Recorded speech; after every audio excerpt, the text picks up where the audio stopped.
What's up, guys? It is gonna be Thursday. So Thursday we are doing front squat GVT. So deadlifts are known as like the big dog of all the GVTs, but the front squat is by far the most difficult GVT of them all. Position wise, it's the hardest position to hold for this period of time, especially holding load up here on the shoulder. The demands on the thoracic spine, the demands on the shoulders, the demand on the range of motion of the ankles. If your ankles are missing some range of motion, you will absolutely be tilting forward, which means that you'll be hip hinging. And when you hip hinge in a front squat, the bar tends to fall forward, which puts more stress on the shoulder, which just makes this thing feel absolutely horrendous. So for some of you, you'll be elevating the heels up.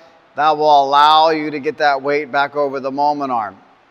I'm going to knock out a rep or two here just to demonstrate what the front squat should look, at least be close to looking like. My front squat's not perfect.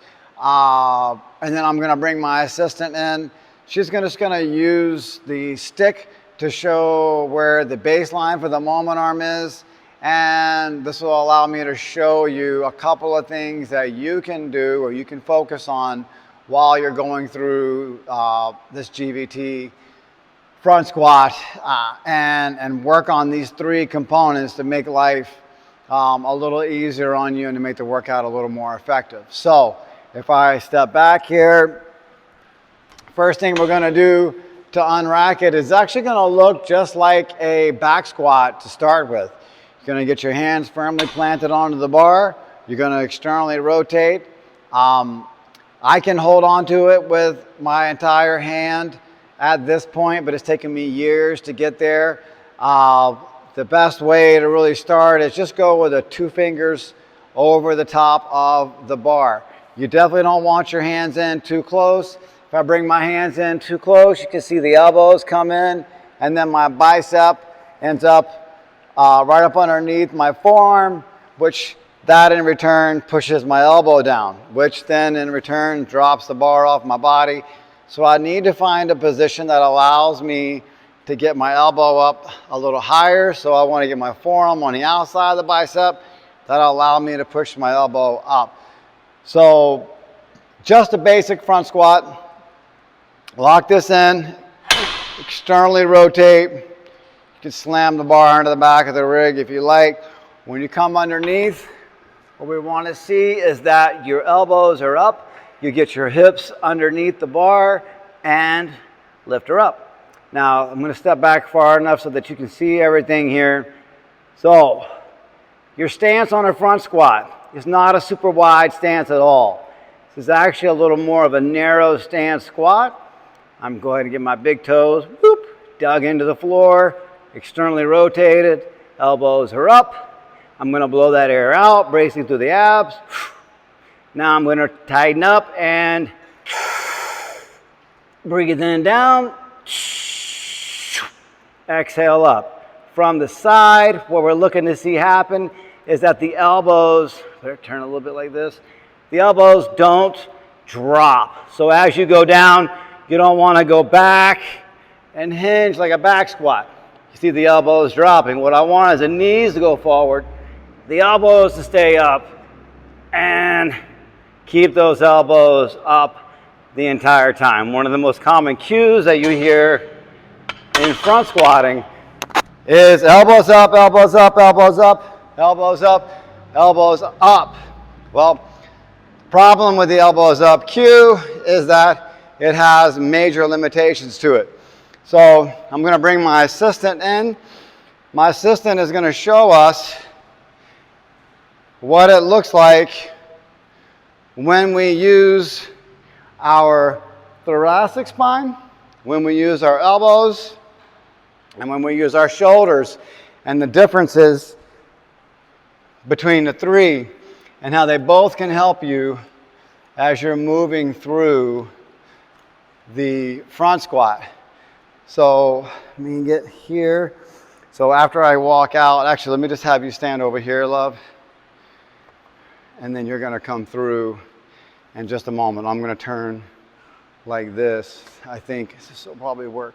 So let me front rack this again, watch your head. So when I get up in here, I'm shrugging my shoulders up. Okay, I definitely don't want to come in and place it right here on my collarbone, elbows down, and then come up into it. That's not going to be fun. So I want my shoulders to support the bar. Now, baby, come on over here. So look what happens. Actually, come on the other side of me, on my right side. Yep. There you go. And just put the stick right there next to my finger over here on my right side. Good. So actually, you know what? Let's back up. Sorry, guys. This is I want to find this line. I want you guys to see. If I can get there, we go. That might work. All right. Yeah, we're doing one takes here.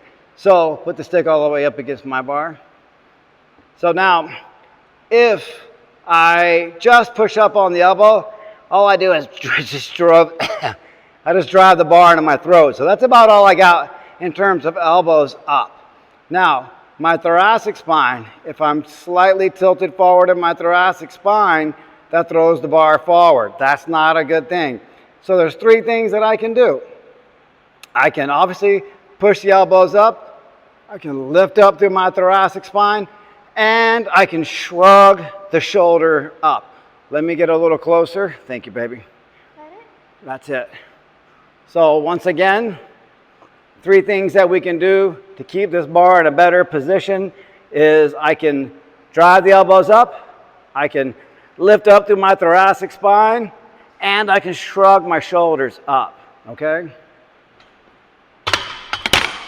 Now, the shoulders, and I understand they're tired from push-ups and pull-ups this week, but this does require a tremendous amount of isometric contraction through the shoulder the entire time. So we're working on a beautiful squatting pattern, upright, nice and tall. This is not a hinge squat. This is a vertical drop. So we're going after quads, thoracic spine. Incredible amounts of abdominal stability is required here. Incredible amounts of range of motion through the shoulder. So the front squat's like the holy grail of squats. If you got a great front squat, you're rocking it out in terms of having access to full ranges of motion, which means you have access to all of the power that your body has locked up inside. So we'll see you guys mañana. Have a wonderful day. Bye.